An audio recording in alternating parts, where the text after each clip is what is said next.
Hello everyone, welcome to the session. Our session ইয়াতে মই discuss কৰিবলৈ গৈছো APSC আমাৰ প্ৰিলিমছৰ এক্সাম হৈ গল আৰু আজিৰ ক্লাছত আমি ডিসকাস কৰিব লৈছে আমি এতিয়া কি চাব লাগিব আমাৰ এতিয়া মেইনছৰ এক্সাম আহি আছে আৰু মেইনছৰ কাৰণে আমি কি চাব লাগিব গতিকে হেতু কাৰণে আমাৰ প্ৰথম যেটো আমাৰ টপিক হৈছে হেতু হৈছে হিষ্ট্ৰি আৰু হিষ্ট্ৰিৰ কাৰণে আমি কি চাব লাগিব আৰু এটো একচুয়ালি অকল মেইনছৰ বুলি নহয় এটো একচুয়ালি ফাউন্ডেশন বুলি মই কম মেইনলি ফাউন্ডেশন বুলি মই কম কাৰণ কিহৰ কাৰণে ইয়াতে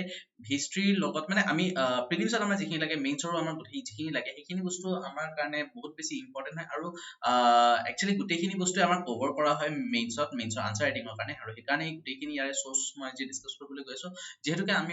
অলৰেডি আমাৰ পঢ়া হৈছে গতিকে এবাৰ আমাৰ জাস্ট ব্ৰাশ আপ লাগে আৰু হেতু কাৰণে আনসাৰ আমি লিখাৰ কাৰণে NCERT 11th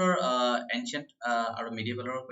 বুক যিখন আছে 12th modern Indian history Indian art and culture by Nitin Singhania আৰু বিপিন চন্দ্ৰৰ যিখন বুক আছে ইণ্ডিয়া ষ্ট্ৰাগল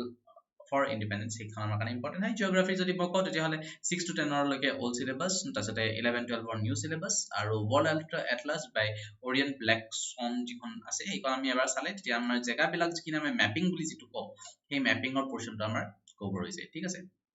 তাৰছতে সাৰ্টিফিকেট ফিজিক্যাল জিওগ্ৰাফি জিসিলিয়ম তাৰছতে ইণ্ডিয়ান পলিটি যদি কওঁ ইণ্ডিয়ান 9 to 12 তাৰছতে ইণ্ডিয়ান পলিটি লক্ষ্মীকান্ত NCERT 11 তাৰছতে আৰু economic development and policies in India Jain and Ohri ঠিক আছে সো এইখিনি আমাৰ একচুয়ালি মই স্ট্যান্ডাৰ্ড বুকৰ নাম মই কৈছো ফাইন তাৰছতে পলিটি আৰু ইন্টাৰনেশনাল ৰিলেশনৰ কথা আহে যেটো জিএস পেপাৰ 2 GS paper 2 কাৰণে introduction of constitution by India by DD Basu তাৰছতে লক্ষ্মীকান্ত তো আমাৰ আছে তাৰছতে এইখিনি যিখিনি আমাৰ মেইনছৰ কাৰণে মই কৈছো ফাইন তাৰছতে international relation পুষ্পেশ পন্থ তাৰছে ইকোনমি কথা যদি কওঁ অকল ইকোনমি বুলিয়ে নহয় ইয়াতে গুটেখিনি আমাৰ জিএস পেপাৰ 3 কন্টেন্ট আমাৰ হেৰি থাকিব যেনেকৈ আমাৰ সায়েন্স এণ্ড টেক হৈ গল বা ডিজাস্টাৰ ম্যানেজমেন্ট সিকিউৰিটি সো সেইখিনি বস্তু আমি বাৰু ব্যাচ এটা লৈ আহিম বাৰু যত আমাৰ খুব ধুনিয়া কৰি আমাৰ এইখিনি ডিসকাস কৰা হ'ব কিন্তু अगेन যিখিনি আমাৰ মেইনছৰ 18 খন মেইনছৰ পেপাৰ হয় সো ইয়াৰে আমি কি চাব লাগিব এবাৰ সেইখিনি চাই লৈছো ঠিক আছে so Indian economy Nitin Singhania challenges to internal security of India by Ashok Kumar আৰু এথিক্সৰ যদি কওঁ ethics integrity and aptitude for civil service main examination by Subbarao and PN Roy Chowdhury গতিকে এইখিনি হল সেই বুক লিষ্ট যিখিনি বুক লিষ্ট মানে আমি যিখিনি বুক আমি একচুয়ালি মেইনছৰ আগত আমি চাব লাগে ঠিক আছে বা প্ৰিলিমছৰ কাৰণে আমি যিখিনি পঢ়িব লাগে মেইনলি যে আমি প্ৰিলিমছ আৰু মেইনছ দুইটাৰে কথা যদি আমি কওঁ সো এইখিনি আমাৰ মেইনলি আমি পঢ়িব লাগে এক্সাম আমাৰ আকৌ হ'ব যেহেতুকে এবাৰ সময়মতে এক্সাম কন্ডাক্ট কৰিছে গতিকে এবাৰ নেক্সট এক্সামটো আমাৰ 2024 ত আমাৰ হ'ব যে হেতু কথা ঠিক আছে সো গতিকে এই সকলোবিলাক আমি যে পাম কেনেকে এই সকলোবিলাক আমি কনসাইজ কৰি কিনে আমি Adda247 ACE এছৰ পাবলিকেশনত আমি আমাৰ এখন বুক এখন মানে কিট এটা লৈ আহিছো ঠিক আছে আৰু সেই কিটটো যেতিয়া আপোনালোকে আমাৰ এপটো খুলিব সেই এটো খোলাৰ লগে লগে আপোনালোকে তাতে দেখিব এইটো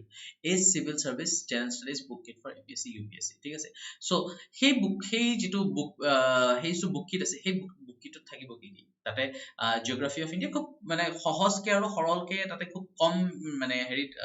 ক্যালিবাৰত মানে বুক এখন লৈ অহা হৈছে আৰু গোটেইখিনি বস্তু ইনফৰমেশন তাতে আছে geography of India Indian art and culture Indian economy Indian politics concept of geography history of modern India আৰু প্লাস যদি নেক্সট ইয়াৰ যেহেতুকে এবাৰ UPSC লেভেলৰ কোৱেশ্চন আমাৰ অলৰেডি আমি আহা দেখা পাইছো গতিকে ইয়াতে লাষ্ট প্ৰিভিয়াস ইয়াৰ্ছৰ 33 টাকৈ বছৰৰ 21000 কৈ প্লাস MCQs ইয়াতে ইনভলভ মানে ইয়াতে ৰাখা হৈছে ঠিক আছে সো এতিয়া ইয়াতে যদি আমি চাও ইয়াতে প্ৰাইস দেখুৱাই আছে কিমান ইয়াতে প্ৰাইস দেখুৱাই আছে 2999 অৰ্থাৎ 3000 টকা ঠিক আছে সো যদি আপোনালোকে হেতু ক্লিক কৰে ঠিক আছে এটো যেতিয়া আপোনালোকে ক্লিক কৰিব ক্লিক কৰাৰ পিছত এই পেজটো আপোনালোকে দেখি পাব এই পেজটো আপোনালোকে আহিব ঠিক আছে সো ইয়াতে আপোনালোকৰ পইণ্টটো আপোনালোকে 300 টকা ইউজ কৰিব পাৰে প্লাস ইয়াতে এইটো অফাৰ अवेलेबल যেটো আছে সেই অফাৰ अवेलेबल টো কৈ কিনে আপোনালোকে যদি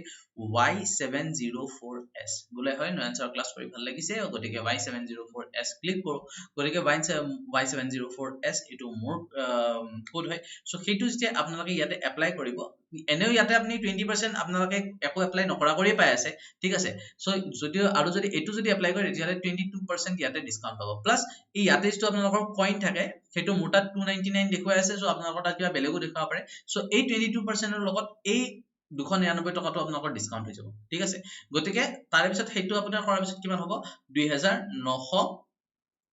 2339.22 অৰ্থাৎ ডিসকাউন্ট কিমানৰ 660 660 টকা আপোনালোকে ইয়াতে ডিসকাউন্ট পাইছে ঠিক আছে আৰু যদি ইয়াতে যেনেকে মোৰ ইয়াতে 300 টকাৰ ইয়াতে হেৰি কইন দেখুৱাইছে সো ইয়াৰ পৰা যদি 300 টকা মাইনাস কৰা সো মাত্ৰ 2039 39 টকাত আপোনালোকে এই 4খন কি সৰি এই 7খনকে আপোনালোকে বুক পাব ঠিক আছে সো এই 7খনকে বুক পাব আৰু এইটো হৈছে সেইটো